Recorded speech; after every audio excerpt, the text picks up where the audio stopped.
ప్రతి క్షణం తాజా వార్తలతో మీ ముందుకు వస్తుంది మన నీల్ ఇండియా న్యూస్ ఛానల్.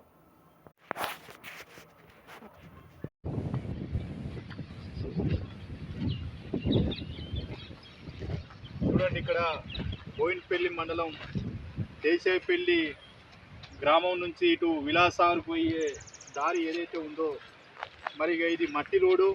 మరి దేశాయపల్లి నుంచి ఇటు షార్ట్కట్ల విలాసాలు పోయే పరిస్థితి ఉన్నది. కాబట్టి ప్రతి వానాకాలం వచ్చిందంటే ఇక్కడ రైతాంగానికి తీవ్రమైన ఇబ్బందులు ఎదుర్కొంటున్నారు.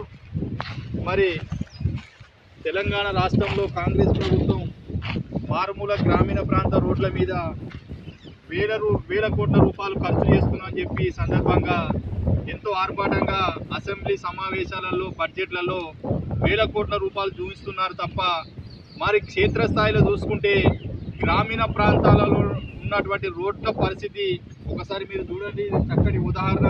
మరి ప్రతి వానాకాలం వచ్చిందంటే మరి రైతాంగానికి మరి ఇక్కడ వారి వ్యవసాయ భూములకు బస్తాలు వేసుకోవడానికి కానీ దేనికైనా కానీ ఎన్ని ఇబ్బందులు ఎదుర్కొంటారో మీరు ఒకసారి చూడాల్సిన పరిస్థితి ఒకసారి ఇక్కడ ఉన్నది.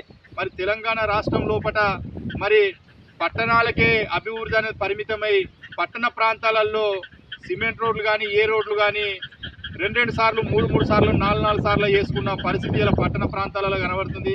మరి గ్రామీణ ప్రాంతాలకు వచ్చే వరకు ఈ రోడ్ల పరిస్థితి చూసుకుంటే సంవత్సరాల తరబడి కూడా నిర్లక్ష్యం వహిస్తున్నారంటే, మరి ఈ సందర్భంగా సిపిఎం పార్టీ పక్షాన మరి ఇలా ఈ ప్రభుత్వాలను అడగదలుచుకున్నాం. మరి గ్రామీణ ప్రాంత ప్రజలు మరి ప్రభుత్వాలకు, కేంద్ర రాష్ట్ర ప్రభుత్వాలకు పన్నుల రూపకంగా మరి ఇలా గ్రామీణ ప్రాంత ప్రజలు చెల్లించడం లేదా? మరి ఇలా ఈ రోడ్ల దృష్టి చూసుకుంటే మరి 70 ఏళ్ల స్వతంత్ర భారతదేశం లోపల మరి గ్రామీణ ప్రాంత పరిస్థితులు ఇలా కళ్ళ కట్టినట్టు కనబడుతుంది. మరి గ్రామాలే దేశానికి పట్టుకొమ్మలని చెప్పుకుంటున్న ప్రభుత్వాలు మరి ఇలా ఒకసారి చూడండి. మరి ఇప్పటి వరకు కూడా ఎన్నో ప్రభుత్వాలు మారినాయి, ఎంతోమంది ఎమ్మెల్యేలు మారారు, ఎంపీడీసీలు మారారు, సర్పంచ్లు మారారు. కానీ గ్రామాల ముఖ చిత్రం మాత్రం మారతలేదు అనడానికి ఇది ఒక చక్కటి నిదర్శనంగా చెప్పుకోవాలి. ఇప్పటికైనా పాలకులారా మేలుకోండి. గ్రామసీమలే దేశానికి పట్టుకొమ్మలనే మాటను పక్కన పెట్టి అది ఆచరణలో చూపించాలని చెప్పి సందర్భంగా సిపిఎం పార్టీ పక్షాన, రైతాంగం పక్షాన ఇప్పటికైనా మారుమూల గ్రామీణ ప్రాంత రోడ్ల మీద దృష్టి పెట్టి రైతాంగానికి కానీ ప్రయాణికులకు కానీ ఇబ్బంది కలగకుండా గ్రామీణ ప్రాంతం షార్ట్కట్లు దారులు కూడా ఏవైతే ఉన్నాయో అవిని డాంబర్ రోడ్తో మరమ్మత్తు నిర్మాణం చేపడితే భవిష్యత్తులో రైతాంగానికి కూడా ప్రయాణికులకు కానీ కూడా ఎలాంటి ఇబ్బంది ఉన్నది. మరి రాత్రి సమయంలో వద్దామన్నా ఏదన్నా ప్రమాదం పొంచి ఉన్నా, ఏదైనా ఎమర్జెన్సీ ఉన్నా కూడా పోలేని పరిస్థితి. ఒకసారి చూడండి, అక్కడ నుంచి మొదలు పెట్టుకుంటే ఇక్కడ దానికా ఇలా రోడ్ల పరిస్థితి, మట్టి రోడ్ల పరిస్థితి ఎంత అధ్వానంగా ఉన్నదో ఇలా కళ్ళకు కట్టినట్టు కనబడుతుంది.